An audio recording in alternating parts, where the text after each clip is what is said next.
We know distance learning has been a challenge for students and for parents. College Nannies, Sitters, and Tutors teamed up with K-12. That's one of the nation's leading providers of online and blended education programs to help families solve some of the most common struggles that they're seeing right now. So Laura Davis from College Nannies, Sitters, and Tutors Twin Cities joins us on Skype with some advice for families. Good morning, Laura. Good morning. Yeah, so let us start with, what are you hearing from families right now? Well, the difference from fall versus spring of last year is, man, have teachers done an amazing job. They have really upped their game. They're so much more robust in the education that they're delivering.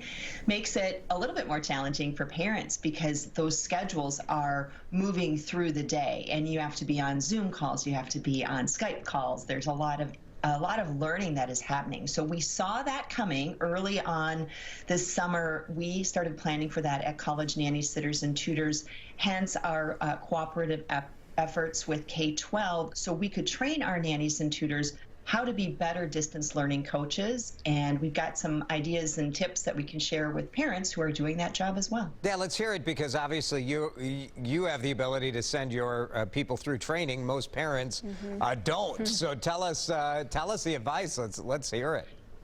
I'm going to give you kind of three buckets. The first is you have to have a good environment for this learning to happen. And as many of you know, your middle schooler is going to want to do that in his or her bedroom, but that may not be the best place. So the first tip is have an environment that is going to allow your child to study. That means it needs to be quiet. You need to have it set up for distance learning. You need to make sure that you've got an electrical charger there so they can fuel their tablets. Have supplies there so they're not getting distracted, and make sure that that's a dedicated environment for them to learn.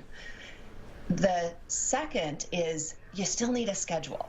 Right? When our children go to school, we as parents get the calendar set up in the kitchen so we know when we're picking them up and dropping them off. That shouldn't go away. Let's make sure that we've got a nice calendar for the family, that they can all see who's doing what learning and when and where that learning is going to happen.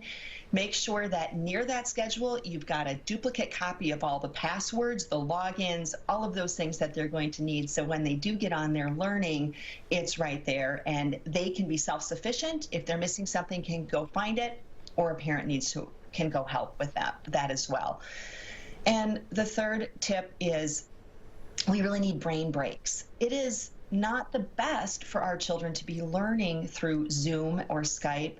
Let's watch and see when they need brain breaks. Maybe they need to just get outside and go do some hopscotch around the block before they come back to that math assignment. So location, schedule, breaks.